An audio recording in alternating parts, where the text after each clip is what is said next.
할렐루야. 사랑과 은혜가 충만하신 하나님, 은혜와 사랑에 감사합니다. 하나님, 지난 3일 동안도 우리를 지켜주셨다가 이 시간 또한 주님 전에 달려나와 하나님 앞에 예배하게 하신 하나님 감사합니다. 지난 3일간도 지은 모든 죄악들을 이 시간 주님 앞에 회개하오니 주여 우리를 불쌍히 여겨주시고 긍휼히 여겨주시고 우리의 모든 죄악들을 예수님의 십자가의 보혈의 피로 정결하게 씻어 주시옵소서. 우리의 공로는 하나도 없습니다. 오직 예수 그리스도의 보혈의 공로로 하나님 우리들 씻음 받는 줄로 믿습니다. 하나님 이 시간 우리를 만져주시고 우리를 고쳐 주시옵소서. 주님께서 이 시간 부족한 종을 단위에 세우셨사오니 모든 허물들 십자가 뒤에 감춰주시고 이 시간 예수 그리스도의 말씀만이 선포되어지게 도와주시옵소서. 모든 걸 주님께 맡기오며 거룩하신 예수 그리스도의 이름으로 기도합니다. 아멘. 오늘 하나님 말씀을 회개하지 아니하면이라는 제목으로 하나님의 말씀을 전하도록 하겠습니다. 20절 말씀 같이 한번 다시 읽겠습니다. 20절 시작. 예수께서 권능을 가장 많이 행하신 고을들이 회개하지 아니하므로 그때에 책망하시되.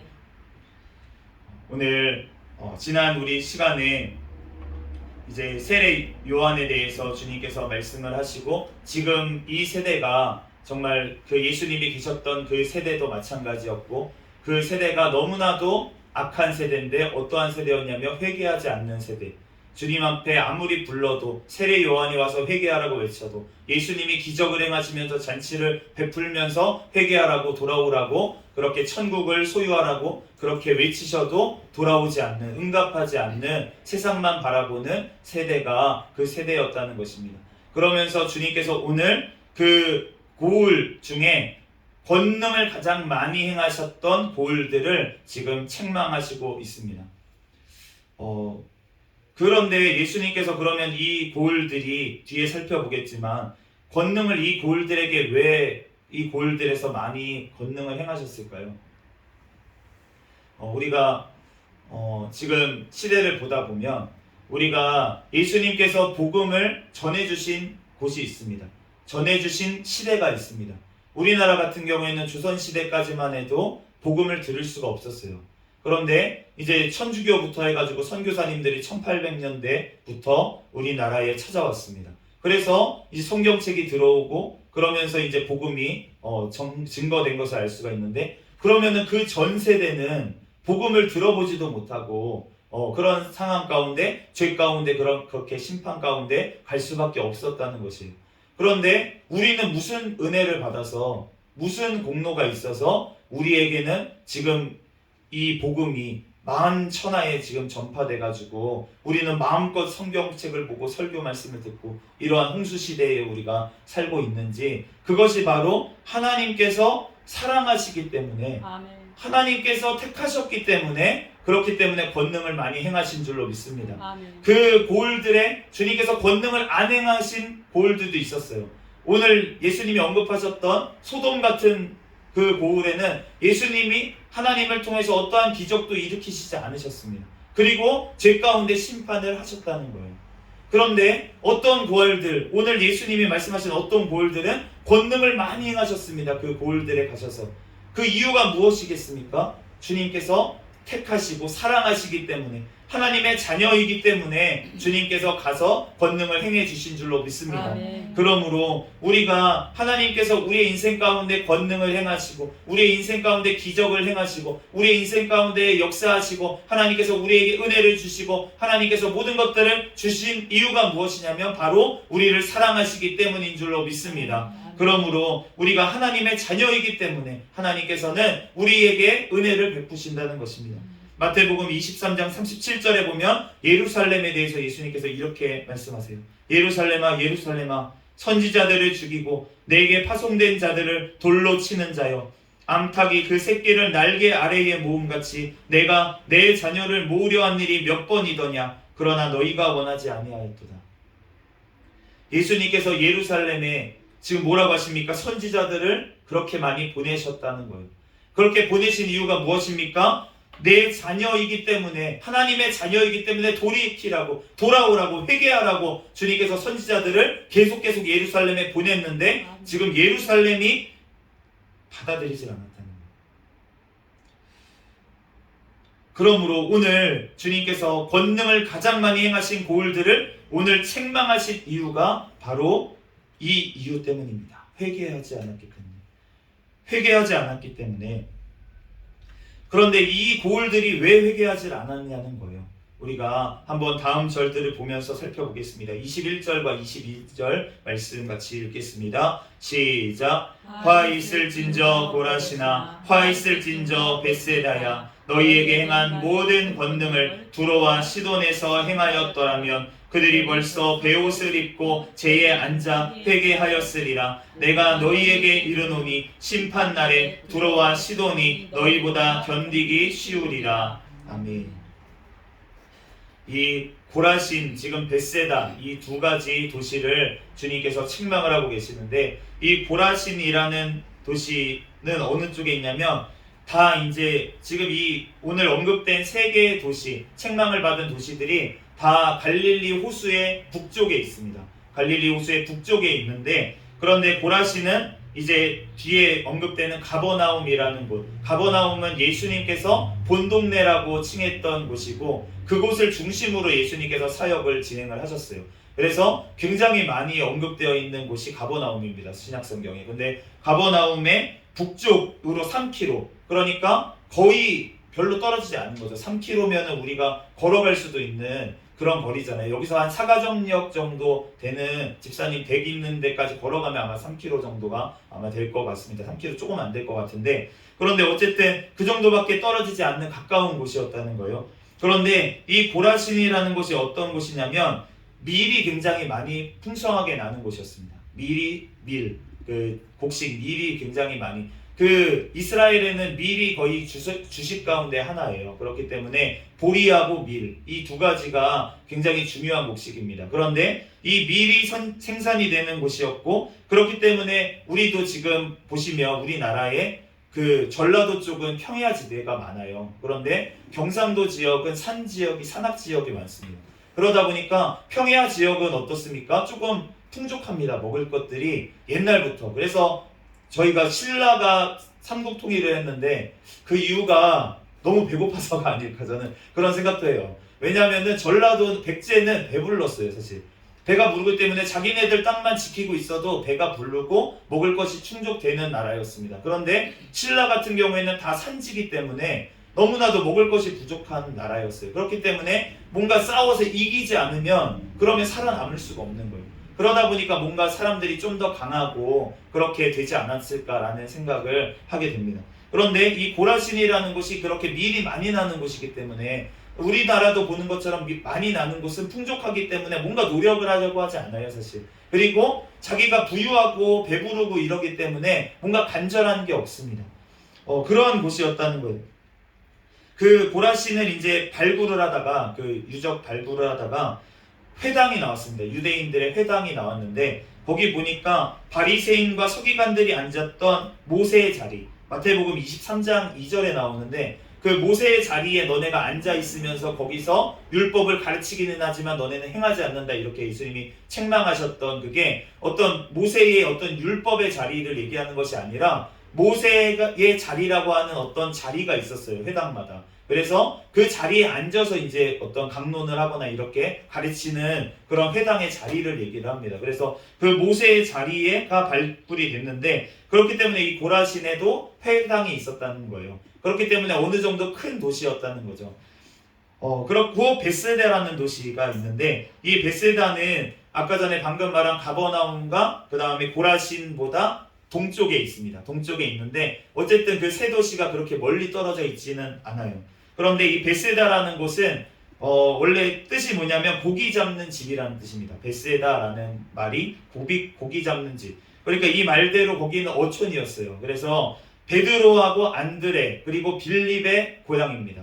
그리고 오병이어의 기적이 일어났던 장소가 바로 그 벳세다 지역이고, 또 소경이 눈을 떴던, 마가복음 8장에 나오는 소경이 눈을 떴던 장소가 이 벳세다였습니다. 그렇기 때문에 지금 이 고라신 그리고 벳세다 이런 곳에 보면 지금 제자들이 나왔던 고향인 동네고, 그리고 그곳에서 오병이어의 기적, 그 신약 성경의 그 복음서마다 사복음서에 다 나오는 그 오병이어, 중요한 오병이어의 기적을 일으키셨던 곳이 바로 벳세다였고, 그렇기 때문에 예수님께서 너무나도 기적을 많이 일으키신, 권능을 많이 행하신 고을들이었다는 것을 우리가 알 수가 있습니다. 그런데 그 고을들이 회개하지 않았다는 거예요. 그런데 이 고을들이 심판날에 두로와 시돈보다 너네가 견디지 못하리라, 이렇게 말씀을 하십니다. 이 두로와 시돈이라는 지방은 우리가 그 지중해 있는데, 우리가 이스라엘이 이렇게 지중해를 끼고 있습니다. 사실 있는데 그 이스라엘보다 북쪽에 있어요. 북쪽에 있는 도시 중에 이제 두로와 시돈이 있습니다. 예전 고대 시대부터 여기는 항구로 유명한 도시였어요. 그래서 무역이 유명했고, 그래서 우리가 구약 성경에도 보면은 이 시돈 왕이 나오는데, 이 시돈 왕의 딸이 북이스라엘의 왕하고 결혼을 합니다. 그 딸의 이름이 이세벨이었어요. 그리고 이스라엘의 왕이 아합이었습니다. 그러니까 지금 이 시돈의 왕의 딸이었던 이세벨이 북이스라엘의 왕하고 결혼해가지고 우상숭배, 바알숭배를 퍼뜨린 것을 알 수가 있는데, 그렇기 때문에 이 두로와 시돈 지방은 구약 성경의 이사야서, 그리고 에스겔서, 그리고 아모스 선지자를 통해서 주님께서 두로와 시돈에 대해서 계속 심판을 선포하셨던 곳입니다. 그러니까 이스라엘 사람들은 구약 성경을 다 보고 있으니까 이 두로와 시돈이 얼마나 심판받아야 되고 어떻게 심판을 받았는지에 대해서 그냥 신약 시대에는 알고 있었다는 거예요. 그런데 그 악하다고 하시는 두로와 시돈보다도 너네가 견디기가 힘들 것이다, 심판날에, 이렇게 지금 책망을 하셨다는 것입니다. 그런데 이 두로와 시돈은 오히려 어떠한 일이 있었냐면, 마가복음 15장 그리고 마태복음 15장에, 마가복음 7장에 보면 그 가나안 여인을 만났던 곳이 이 두로와 시돈 지방이었어요. 가나안 여인이 나와서 예수님 앞에 딸이 귀신 들렸으니까 고쳐달라고 했는데, 예수님이 개에게 자녀의 떡을 던져주지 않는다, 그렇게 하시면서 얘기하셨던, 그렇지만 예수님이 그 여인의 믿음이 크다고 그렇게 칭찬하셨던 그곳이 바로 이 두로와 시돈 지방이었습니다. 그렇기 때문에 예수님께서는 이제 뭐라고 하시는 것입니까? 너네가 지금 회개하지 않으면, 그러면은 이 벳세다하고 지금 이 고라신 이곳보다 두로와 시돈에 있는 영혼들, 그 영혼들이 더 주님 앞에 돌아오기가 좋겠다라고 지금 말씀을 하시는 거예요. 그렇기 때문에 나는 구원받았다, 나는 지금 다 됐다라고 생각하는 그 사람들, 나는 하나님 앞에 선택받은, 우리 여호와 하나님께 선택받은 백성이야 라고 다 생각하고, 그러니까 이러한 기적들이 일어나는 것도 당연해 라고 여기면서, 그러면서 주님 앞에 회개하지 않았던 이 고을들이 지금 두로와 시돈보다 못하다라고 주님은 말씀하시는 것입니다. 그러므로 우리가 정말로 하나님 앞에 먼저 우리가 구원을 받았잖아요. 하나님께서 우리 인생 가운데 얼마나 많은 것들을 허락하셨고, 하나님께서 얼마나 많은 말씀들을 우리에게 주셨고, 하나님께서 얼마나 많은 또한 이적들과 그런 은사들을 우리에게 허락을 하셨습니까? 그런데 우리가 주님 앞에 회개하지 아니하면 주님께서 우리에게 책망하신다고 그렇게 말씀을 하시는 것입니다. 그러므로 우리는 온전한 회개를 주님 앞에 올려드려야 될 줄로 믿습니다. 아멘. 그리고 그러면 이 권능을 많이 행했던 고을들이 회개하지 않은 이유가 도대체 무엇이냐는 거예요. 잠깐 언급을 하였던 것처럼 우리가 봤지만 23절 말씀에 정확하게 나와 있습니다. 우리가 23절, 24절까지 같이 다시 한번 읽어보겠습니다. 시작. 가버나움아, 내가 하늘에까지 높아지겠느냐, 음부에까지 낮아지리라. 내게 행한 모든 권능을 소돔에서 행하였더라면 그 성이 오늘까지 있었으리라. 내가 너희에게 이르노니 심판날에 소돔 땅이 너보다 견디기 쉬우리라 하시니라. 이 가버나움이라는 도시가 나옵니다. 이 가버나움은 아까 전에 잠깐 언급한 것처럼 예수님의 제2의 고향이에요. 나사렛에서 오시고 나서 이 갈릴리 지방으로 오시고 나서 그 거했던 곳이 바로 이 지금 가버나움이라는 곳입니다. 그래서 예수님의 제2의 고향이기도 하고, 이곳을 중심으로 예수님이 사역을, 공생애를 하셨고, 그리고 국제 해변도로 이 가버나움이라는 곳에 그 무역하는 도로가 지나가요. 그래서 저쪽 그 메소포타미아 그 강 있는 유역, 예전에 그 문명이 있었던 곳, 티그리스 강, 유프레테스 강이 있던 그곳 지역에서 이쪽으로 오면은, 강을 따라서 이렇게 쭉 오다 보면은, 그러면은 그 길이 있어요. 그 큰 길, 옛날부터 있었던, 구약시대부터 있었던 무역 도로가 있습니다. 그 도로가 국제 해변 도로인데 그 해변을 딱 끼고선 이제 간다고 해가지고 물길을 따라서 간다고 해서 국제 해변 도로인데 그곳이 이 가버나움을 지나갔어요. 그렇기 때문에 옛날부터 상업이 번창했던 곳이 이 가버나움이었습니다. 그래서 그곳에 세금도 많이 걷어야겠죠. 그렇기 때문에 세관이 있었던 곳이 바로 이 가버나움이고, 그렇기 때문에 세리 마태가 부름받은 것이 이 가버나움이었습니다. 그리고 이곳에 로마군이 이제 큰 도시이기 때문에 주둔을 했기 때문에 그곳에 백부장의 종을 고쳤던 곳이 이 가버나움이었고, 베드로의 장모를 고쳤던 곳도 이곳이었고, 중풍병자를 내려서 했던 곳, 그 고쳤던 곳도 여기고, 회당장의 딸을 고쳤던 곳, 혈루증 여인이 고침받았던 곳, 맹인들, 그리고 손 오그라진 여인이 고침받은 곳, 이곳이 모두 다가 이 가버나움이었다는 거예요. 그러니까 예수님의 기적의 거의 중심이 되는, 예수님의 사역의 중심이 되는 곳이 가버나움이었고, 또 주님께서 이곳에서 설교도 엄청 많이 하셨습니다. 회당에서. 그래서 우리가 유명한 설교는 우리가 오병이어의 기적을 일으키신 후에 요한복음에 보면 가버나움의 회당에 가서 예수님께서 나는 생명의 떡이다 이렇게 설교를 하신 그곳이 바로 이 가버나움이에요. 그런데 이 가버나움이 오늘 주님께서 뭐라고 책망을 하십니까? 내가 하늘에까지 높아지겠느냐. 결국은 회개하지 않은 이유가 무엇이냐면 바로 교만 때문이라는 것입니다. 교만 때문에, 그렇기 때문에 교만했기 때문에 회개하지 않았다는 거예요. 그런데 그 교만한 이유는 무엇입니까? 잘 먹고 잘 사니까. 내가 잘났으니까.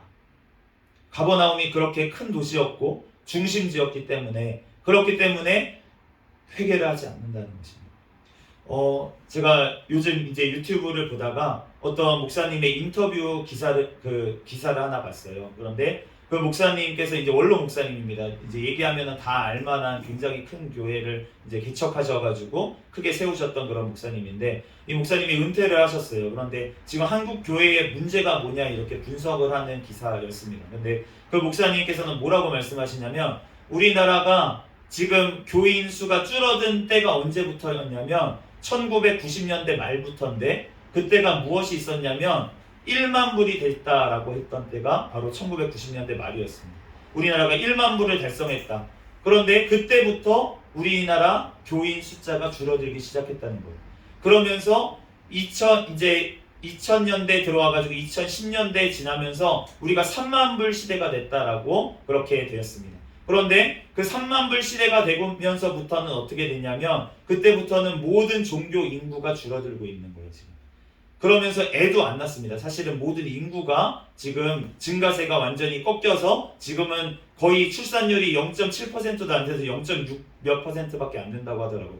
그러니까 지금 거의 원래 2.1명을 낳아야 됩니다. 그러니까 자녀를 낳는 숫자가 2.1명이 돼야지나 이 인구가 유지가 되는데, 지금 0.6명 정도가 된다는 거는 거의 이제 아이를 안 낳는다는 거죠. 그러니까 이러한 시대에 지금 교회도 완전히 지금 성장을 멈추고 지금 이렇게 된 이유가 무엇이냐면 바로 잘 살았기 때문에. 그런데 3만 불이 되면서 무엇을 했냐면 나라에서 복지를 막 늘렸어요. 복지 혜택을 늘렸어요. 그러면서 모든 사람들한테 보편적인 복지를 막 이렇게 하기를 시작했습니다. 그래서 우리나라가 지금 밥을 굶을 수가 없는 나라입니다. 사실은 웬만하면은 정말 어려운 일이 없으면 나라에서 또 도움을 주기 때문에, 또 우리가 돕는 손길들도 너무나도 많이 있어요. 그렇기 때문에 우리가 밥을 굶기가 어려운 나라인데, 그렇게 잘 사는 나라가 되었기 때문에 우리나라가 지금 하나님의 말씀을 듣지를 않는다는 것입니다. 우리가 가난하고 우리가 어려웠을 때, 그럴 때는 오히려 주님의 복음을 잘 들었다는 거예요. 그런데 내가 잘 살고 이제는 내가 먹고 살만하니까, 그러니까 하나님 앞에 기도하지도 않고 우리가 더 이상 하나님을 찾지 않는 그러한 시대에 우리가 살고 있다는 것입니다. 이 가버나움이 그랬다는 것이에요. 그렇기 때문에 우리가 주님 앞에 정말로 내가 부유하다고 여기는 그것 때문에, 내가 꼭 물질적으로 부유하지 않더라도 내가 부유하다고 생각하는 그것 때문에 내가 하나님 앞에 교만해질 수가 있습니다. 내가 다른 사람보다 내가 더 가졌다고 생각하는 그것 때문에 내가 교만해질 수가 있다는 것입니다. 그렇기 때문에 우리가 하나님 앞에 정말로 그 교만한 것들, 그런 것들을 하나님 앞에 회개함으로 우리가 주님 앞에 나아가야 될 줄로 믿습니다. 그런데 오늘 예수님께서 이 고을들이 회개하지 아니함심으로 책망을 하신 거예요. 그런데 우리가 책망을 한다는 것이, 우리도 아이를 이제 키워보신 분들은 다 알 것이고, 저도 이제 아이를 키우고 있지만, 아이가 요즘 자꾸 물어요. 이렇게 이빨이 나기 시작하면서 아이가 자꾸 무는데, 지난번에는 할머니를 꽉 물어가지고 손을 진짜 막 뻘겋게 상처가 날 정도로 물어가지고 그렇게 됐는데, 오늘은 엄마도 물렸다고 그러더라고요. 그래가지고 근데 저는 이제 뭐 다른 때는 안 물리고 이제 이빨 양치시킬 때 이렇게 해가지고 손가락을 물린 적은 있는데, 그런데 이제 그냥 가만히 있는데 살을 무는 경우는 별로 저는 당해본 적은 없는데, 그런데 자꾸 무는 거예요. 근데 이제 아직 어리니까 이제 얘기해도 혼내도 알아들이지 못하니까, 근데 나중에 커가지고 만약에 알아들을 수 있는 나이에도 계속 물고 이렇게 하면은 그때는 이제 혼내야겠죠. 그런데 우리가 자녀를 이렇게 책망하는 이유가, 그 책망을 듣는 아이를 사랑하기 때문에 그 아이를 책망하는 것입니다. 그 아이가 올바르게 가게 하기 위해서 그 아이를 책망하는 거지, 그 아이가 잘못된 길로 가라고 책망하거나 그냥 혼내려고 그냥 내 감정에 그렇게 혼내서는 절대로 안 되겠죠. 아이가 정말로 올바른 길을 가게 하기 위해서 우리가 책망을 하는 것이에요. 주님의 책망도 마찬가지인 줄로 믿습니다. 아멘. 주님께서 사랑하시기 때문에, 아멘, 아까 전에 권능을 행했던 것처럼 주님께서 사랑하시기 때문에 회개하라고 주님께서 책망하시는 줄로 믿습니다. 아멘. 너네가 회개하지 아니함으로 지금 책망했다고 하시는데, 그런데 주님께서는 사랑하는 자를 책망하시는 줄로 믿습니다. 아멘. 요한계시록 3장 19절 말씀에 무릇 내가 사랑하는 자를 책망하여 징계하노니 그러므로 내가 열심을 내라, 회개하라. 주님께서 계시록 말씀에 교회들에게 회개하라고 외치시는데, 그 이유가 무엇이냐면 내가 사랑하기 때문에, 그렇기 때문에 책망하고 징계한다는 것입니다. 우리의 삶 가운데 내가 예수님을 믿었는데 왜 이렇게 힘들고 어려운 고난 가운데 지금 내가 왔을까? 나에게 이런 어려운 일이 왜 생겼을까? 우리가 생각을 하면은 주님께서 나를 사랑하시기 때문에 온전히 회개하라고 나에게 그러한 일들을 허락하신 줄로 믿습니다. 아멘. 내가 주님 앞에, 정말로 하나님 앞에, 그 전에 제가 어렸을 때, 정말 지금 제가 어린 아이를 대하는 것처럼 너무나도 어린 시절에는, 신앙이 어린 시절에는 주님께서 우리를 책망하실 수가 없어요. 그냥 사랑으로 대해주십니다. 무슨 잘못을 하더라도 바로 그냥 다 사랑으로만 대해주세요. 아무리 뭐 머리를 끄덕이든 뭘 하든, 그냥 어저께도 할아버지 머리를 잡고, 할머니가 머리를 잡고 엄마 머리는 뭐 맨날 잡고요. 그렇게 잡아도 그 아이를 그것을 혼내지 않고 그렇게 하는 이유는 무엇이냐면, 그 아이가 몰라서 하기 때문에, 잘 모르니까 그렇게 하기 때문에 그 아이에게 그렇게 혼내질 않는 거예요. 우리가 신앙이 어릴 때에도 하나님의 말씀을 몰라요. 모르기 때문에 하나님의 말씀대로 살지 아니하고 자꾸 죄를 지어요. 그런데 그럴 때 주님께서 바로바로 책망하지 않으신다는 것입니다. 왜냐하면 신앙이 아직 어리기 때문에 성장할 때까지 기다려 주시는 거예요. 우리가 말씀을 듣고 소화시킬 수 있을 때까지 기다려 주시는 것입니다. 그런데 우리가 어느 정도 신앙이 성장을 했는데 이제 알아들을만 한데, 그런데 주님의 말씀대로 행하지 않고 죄 가운데 나아가면 주님께서는 그때 빨리 회개하라고 좋은 말씀으로 하십니다. 회개하라고 말씀을 하시는데, 그런데 그 말씀을 듣지 않고 회개치 않으면, 권능을 그렇게 행하고 주님께서 좋은 것을 주시면서 회개하라고 돌이키라고 하는데도 돌아오지 않으면, 그때는 주님께서 책망하시고 징계하신다는 거예요. 우리의 인생도 마찬가지로 그런 일이 있었을 수 있습니다.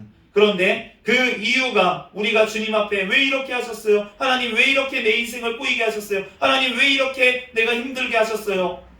우리가 주님 앞에 원망하기보다 주님 앞에 먼저 내가 회개하기를 우리가 기도하고, 또 주님 앞에 나를 사랑하셔서 그것을 주셨다는 것을 먼저 깨닫고 우리가 주님 앞에 감사할 때, 아멘, 하나님께서 그 모든 것들을 이제는 됐다, 너가 깨달았구나, 이제 너 그렇게 감사하기를 원해서 내가 그것을 허락했던 거야 라면서 주님께서 우리를 이제는 싸매어 주시고 주님께서 치료하시고 위로하시는 줄로 믿습니다. 아멘. 주님께서 치셨으나 싸매어 주실 것이요, 주님께서 이사야 선지자를 통해서 말씀하신 것이 바로 그것입니다.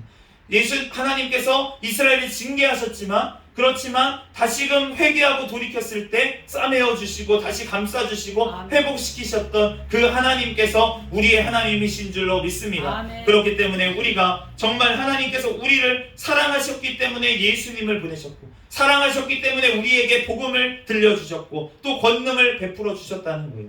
그렇기 때문에 우리가 주님 앞에 정말로 온전한 회개로 우리가 영광을 올려드려야 될 줄로 믿습니다. 아멘. 그런데 우리가 회개가 어떠한 회개인지, 우리가 성경 말씀에서 어떠한 게 진짜로 회개인지, 나 회개했는데요 주여, 나 회개했는데, 회개 다 하지 않았습니까? 세례 받을 때 벌써 회개 다 하지 않았습니까?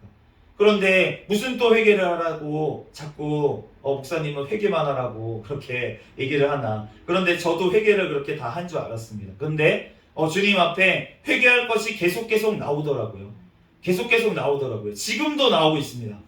지금도 나와요. 그래서 우리가 그런데 회개가, 그러면 주님께서 얘기하시는 회개가 어떠한 회개입니까? 회개에 합당한 열매가 있는 회개예요. 아멘. 그런데 그 회개에 합당한 열매라는 것은 행함을 포함하는 아멘. 것을 얘기를 해요. 아멘. 계시록 2장 말씀에도 마찬가지고 처음 행위를 가지라. 처음 행위를 가지라. 너가 처음에 첫사랑으로 행했던 그 행위를 가지라. 그렇게 말씀을 하셨고, 또 음행을 회개해라. 그렇게 말씀했어요. 음행이라는 게 무엇입니까? 음란한 행동을 끊고 돌이키라는 거잖아요. 그러니까 행동이 이제는 변화가 돼야 된다는 거예요. 아멘. 그런데 이러한 행동의 변화가 없으면 예수님께서 뭐라고 말씀하시냐면 누가복음 3장에 예수 그리스도를 욕보이는 것이라고 하십니다. 아멘. 히브리서 6장에도 말씀하십니다. 예수 그리스도를 다시 한번 십자가에 못 박는 거다라고 그렇게 말씀을 하십니다. 그렇기 때문에 우리가 예수 그리스도께 회개를 하고 나서 다시금 죄악된 행동으로 돌아가면 예수님을 다시금 욕보이는 것이 된다는 것이에요. 그렇기 때문에 우리는 진정으로 회개하고 나서는 우리가 잘못을 안 할 때까지 우리는 철저히 회개해야 될 줄로 믿습니다. 아멘. 우리가 회개를 했는데, 진짜 철저히 했다고 했는데 또 죄가 나올 수가 있어요. 그런데 그때 어떻게 해야 됩니까? 나는 글러먹었습니까? 아니라는 거예요. 주님께서 또 회개하기를 원하시는 줄로 믿습니다. 아멘. 또 회개하기를 원하셔서 나에게 그것을 깨닫게 하신 줄로 믿습니다. 아멘. 왜냐하면은 우리가 누가복음에 보면은 예수님께서 이렇게 제자들에게 말씀하세요. 형제들에게, 회개한 형제에게 얼마만큼 회개를 해줘야 됩니까? 7번 해주면 됩니까? 베드로가 물어봤을 때 7번씩 70번이라도 해라 라고 말씀을 하셨어요. 그렇기 때문에 우리가 정말로 주님 앞에 진정으로, 내가 죄를 고의적으로 짓는 것이 아니라 내가 연약해서 또 죄를 지었고 또 연약해서 넘어졌을지라도 주님 앞에 나와서 하나님 앞에 회개할 때 주님께서 그 죄를 용서해 주실 줄로 믿습니다. 아멘. 왜냐하면은 진정으로 주님 앞에 회개할 때 그 회개가 점점 줄어드는 거예요. 아멘. 예전에는 막 하루에 한 번씩 똑같은 죄를 동일하게 짓습니다. 하루에도 몇 번씩 와서 그 잘못한 것을 또 주님 앞에 회개하고 하는 거예요. 그런데 이제는 일주일에 어느 정도 지나고 나서 일주일에 한 번 그 죄를 지어서 한 번 주님 앞에 회개하는 거예요. 그러다가 주님 앞에 이제는 한 2달 정도 버팁니다. 2달 정도 있다가 그러다가 또 죄를 지어서 주님 앞에 회개하고, 이게 1년이 되고 그 다음에 10년이 되고 이렇게 점점 주님 앞에 회개하는 그 기간이 늘어날 수 있다는 거예요. 그러면 우리가 점점 주님 앞에 즉 성화가 되고 있는 거잖아요. 아멘. 그러니까 우리가 진정한 회개라는 것은 우리가 한 번에 안 될지라도 그 죄가 끊어질 때까지 주님 앞에 회개해야 될 줄로 믿습니다. 아멘. 형제가 나에게 잘못한 것을 용서해 주라, 너가 계속 용서해 줘라 라고 주님께서 하신 말씀이 와서 그 형제가 잘못을 나에게 저질렀어요. 그것을 내가 용서해 줬어요. 그런데 똑같은 잘못을 또 저질렀어요. 그래서 용서를 또 해줬어요. 또 잘못했다 그래가지고 또 용서를 해줬어. 그런데 주님께서 우리가 이렇게 용서를 해주는데 주님께서 용서를 안 해주시겠습니까? 아멘. 그렇기 때문에 우리가 용서하는 것이 너무나도 중요한 줄로 믿습니다. 아멘. 주님께서 너네가 용서해 주신 것처럼 너네 죄를 용서해 달라고 기도하라고 그렇게 예수님이 주기도문에 알려주셨잖아요. 아멘. 우리의 죄를 용서하여 주신 것처럼, 내가 다른 사람의 죄를 용서한 것처럼 그 하나님이 나의 죄를 용서해 주십시오. 아멘. 그러니까 주님이 다른 사람이 나에게 잘못한 것, 그것을 용서해 주는 것만큼 주님께서도 우리의 죄를 용서 계속 해주시겠다는 거예요. 그렇기 때문에 내가 다른 사람을 정죄한다면 그러면 어떻게 됩니까? 그러면 하나님도 나를 지금 그러면 나도 너를 정죄하겠다라고 말씀하시겠다고 그렇게 하시는 거예요. 우리가 주님 앞에 죄를 안 짓는 것 굉장히 중요합니다. 회개한 것 중요합니다. 회개했다는 것은 무엇입니까? 내가 하나님 앞에 용서받은 죄인이니까 나도 다른 사람의 죄를 이제는 용서해 주겠습니다 라고 하는 것이 바로 진정으로 회개한 자의 자세인 줄로 믿습니다. 아멘. 우리가 혼전 순결이라는 걸 지켜야 된다고 교회에서 가르쳐요. 그런데 요즘 시대의 혼전 순결 한 10년 됐나요? 이제 한 10년 정도 전에 그 가수 중에 어떠한 연예인 한 분이 있었어요. 근데 그분이 그 전에는 방탕하게 그렇게 살았어요. 그러다가 어느 날 주님 앞에 회개를 했습니다. 그러더니 이분이 갑자기 이렇게 선포를 하는 거예요. 대놓고 방송에서 나와가지고 이제부터 저는 혼전 순결을 지키기로 했습니다. 그러니까 나이가 30살이 넘어가지고 다 살 만큼 살았다는 게 아니라 이제 자기 할 만큼 다 해본 이 사람이, 이 가수가 인기도 얻을 만큼 얻어봤고 정말로 그랬던 이 가수가 갑자기 나는 혼전순결을 지키겠다고 방송에서 얘기를 하니까 그러니까 사람들이 웃는 거예요. 연예인들이. 그러니까 비웃는 거예요. 이 사람 뭐냐고. 그래서 막 약간 웃음 이런 예능 프로 같은 데서 막 희화화되고 막 이렇게 됐었습니다. 그런데 그 연예인이 그렇게 선포한 이유가 무엇입니까? 그러면은 이제부터는 내가 새로운 피조물이 됐다는 거예요. 아멘. 진짜 회개를 했다는 것입니다. 아멘. 그전에는 내가 모르고 주님 앞에 그렇게 계속 범죄를 했지만 이제는 내가 결혼하기 전까지 혼전순결을 지키기로 주님 앞에 결단을 했다는 것입니다. 그렇기 때문에 그 이후의 삶에 그분이 넘어지지 않는다면 그러면 하나님께서 그 전의 죄 하나님께서 다 용서하시는 줄로 믿습니다. 아멘. 벌써 용서하신 줄로 믿습니다. 아멘. 그분이 그런 마음을 먹었을 때 벌써 용서해 주셨다는 거예요. 아멘. 그런데 그 이후에 그분이 넘어질 수 있잖아요. 유혹에 넘어질 수 있잖아요. 그런데 넘어졌어요. 그러면 어떻게 됩니까? 그럼에도 불구하고 다시 한번 주님 앞에 회개하면 아멘. 주님께서 용서해 주실 줄로 믿습니다. 아멘. 그런데 그 회개가 그냥 또 용서해 주시니까 또 지혜 짓고 말지 뭐 그까이 거 이런 자세가 아니라 주님은 우리의 마음의 중심을 아시는 줄로 아멘. 믿습니다. 우리의 마음이 진짜로 죄를 짓기 싫었는데 그런데 넘어졌던 그러한 상황 가운데 주님께서 그렇게 하신다는 거예요. 그렇기 때문에 다윗의 회개를 보면 알 수가 있습니다. 아멘. 다윗이 하나님과 동행하는 사람입니다. 성령님이 함께 하시는 사람인데 그런데 그 다윗이 주님 앞에 밧세바를 그렇게 취하고 우리아를 그렇게 전쟁터에서 죽이는 그러한 범죄를 저질렀어요. 그런데 그 회개를 할 때 주님의 그 다윗의 그 회개가 어떠한 회개입니까? 인생을 걸고 하나님 앞에 목숨을 걸고 정말 그 침상을 다 적시는 회개를 주님 앞에 했다는 것입니다. 아멘. 그러한 회개가 우리에게 있어야 될 줄 믿습니다. 아멘. 저도 그렇게 넘어진 적이 많이 있었어요. 제가 음란한 사람이라고 했잖아요. 이렇게 청년 때는 그런 어렸을 때부터 음란에 대해서 자꾸 넘어지는 일이 많았습니다. 그런데 제가 어렸을 때는 어떤 수준이었냐면 교회를 이제 처음 가잖아요. 뭐 중학교 때 이럴 때. 그럴 때 이제 자꾸 제가 야한 동영상 같은 거를 봐요. 컴퓨터로 몰래 이렇게 보고 부모님 몰래 보고 하는데 그런데 제가 그렇게 죄를 짓고서는 교회에 가요. 주일날 교회에 가서 막 기도하고 찬양하고 예배를 드렸습니다.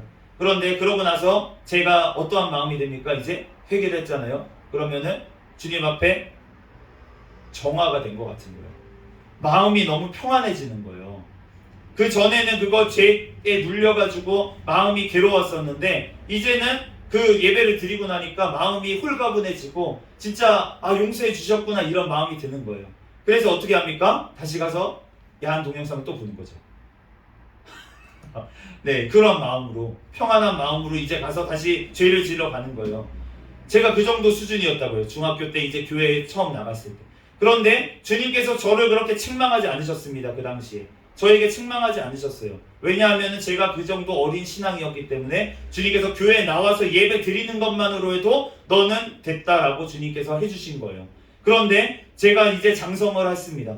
그래서 20대 30대가 됐습니다. 이제 죄라는 것을 너무나도 크게 깨닫고 이제 이런 것들을 하면 안 되겠다라고 주님 앞에 막 서원도 해보고 기도도 하고 주님 앞에 그렇게 나아갔어요. 그런데 그럼에도 불구하고 죄가 안 끊어지고 계속 됐습니다. 그럴 때 저는 어떻게 됐냐고요? 하나님께서 회사를 망하게 하시더라고요. 제가 음란을 끊지를 못하니까 돈이 생기니까 더 음란해지더라고요. 저는 음란한 것하고 상관이 없는 사람인 줄 알았습니다. 그 전에 지었던 죄 내가 하나님 앞에 회개했으니까 이제 괜찮겠지 이제 생각했어요. 그랬는데 주님 앞에 환경이 되니까 다시 그 죄가 드러나더라고요. 환경이 다시 되니까 그 죄가 드러나서 내가 하나님 앞에 다시금 넘어졌어요. 그런데 넘어지고서는 일어날 수가 없는 거예요. 제가 일어날 힘이 없는 거예요. 그리고 나서 하나님께서 내가 회개를 하지 못하니까 하나님께서 저를 징계하시더라고요. 가장 사랑하는 돈을 빼앗아 가십니다. 그러면서 회사가 월급을 안 주기 시작하는 거예요. 그러면서 제가 그래도 회개하지 못하니까 하나님께서 회사를 망하게 하셨어요. 그래서 월급을 모두 다 뜯기고 그 다음에 임금은 체불되고 그렇게 저는 그러면서 우울증이 와가지고 그렇게 고생을 했었습니다.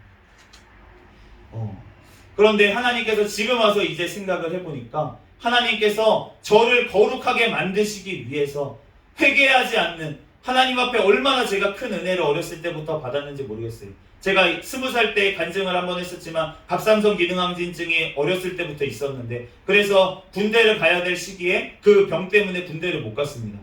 면제가 됐는데 그것도 주님께서 치료해 주셨어요. 부흥성회 때 치료해 주시고 그리고 날마다 그렇게 부모님 따라서 새벽에 나가서 기도하고 얼마나 복된 생활입니까? 학교를 다니면서도 교회 학교 교사 생활을 하면서 그렇게 교회에서 기도하고 저녁에도 어쩔 수 없이 교사니까 또 가가지고 저녁에 기도하고 그러니까 예배도 빠지지 않고 참석하고 아르바이트를 하고 싶은데 그런데 교회 학교 교사를 하고 그렇게 시간이 겹치다 보니까 주말은 또 빼고 이렇게 하다 보니까 시간이 없는 거예요. 학교 다닐 때. 그러니까 그냥 하나님 앞에 정말 먹을 것도 없으면서도 그렇게 그냥 봉사를 하면서 그렇게 다녔어요. 그런데 저는 그게 하나님 은혜인지를 잘 모르고 당연하게 여겼습니다. 마치 오늘 본문에 나오면 가버나움처럼 정말 그 베스다처럼 그렇게 하나님 앞에 많은 기적들과 하나님의 많은 은혜를 그렇게 하나님의 말씀을 날마다 기도하는 그 자리를 하나님께서 저에게 허락을 하셨는데 그런데 저는 그 권능을 행했는데도 주님 앞에 회개하지를 못하는 거예요. 그러니까 저에게 책망하는 사건을 저에게 주셨던 것입니다. 회사가 망하고 월급을 뜯기고 그러면서 우울증이 와서 그렇게 힘든 그러한 상황까지 저를 하나님께서 몰아가시는 거예요. 허락을 하시는 거예요. 왜냐고요? 저를 너무나도 사랑하시기 때문에. 주님께서 저를 너무나도 사랑하시기 때문에 그 자리에 주님께서 보내신 줄로 믿습니다. 그러므로 우리가 그러한 징계를 일부러 받을 필요가 뭐가 있겠습니까? 우리가 주님 앞에 지금껏 많이 받지 않았습니까? 우리가 주님 앞에 이렇게 은혜를 받고 날마다 말씀으로 또 우리를 깨우쳐 주시는데도 불구하고 우리가 회개하지 아니하고 자꾸 죄 가운데로 걸어가면 그러면은 주님께서 뭐라고 하십니까? 너희가 두로와 시돈보다도 견디지 못할 것이다. 너가 이방 사람들 예수님 믿지 않는 알지도 못하는 그 사람들보다 너가 심판 때에 더 큰 심판을 받을 것이다 라고 주님께서 우리에게 말씀하시는 것입니다. 우리가 하나님 앞에 받을 은혜 그것을 까먹지 아니하고 그 잊지 아니하고 예수님의 그 십자가를 하루도 우리가 잊어버리면 그러면 우리는 넘어질 수밖에 없어요. 그런데 예수님의 십자가를 기억할 때 우리가 넘어지지 않을 수 있는 줄로 믿습니다. 아멘. 하나님께서 우리에게 말씀하실 때 우리가 바로 오늘 지금 우리가 회개하여 예수 그리스도의 긍휼하심을 받고 또 은혜를 얻는 우리가 되기를 예수 그리스도의 이름으로 축복합니다. 잠시 기도하고 말씀 마치겠습니다.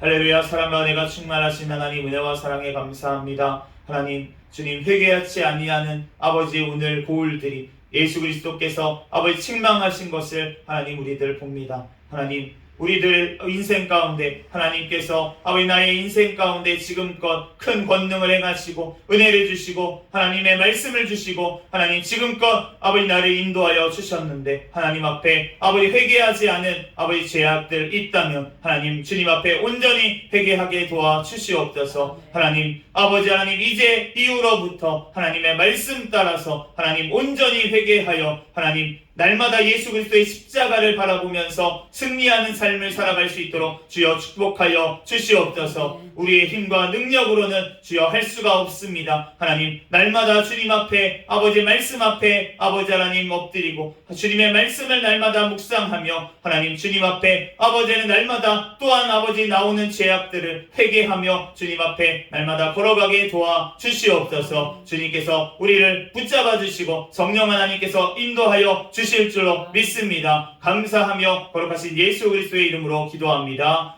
아멘.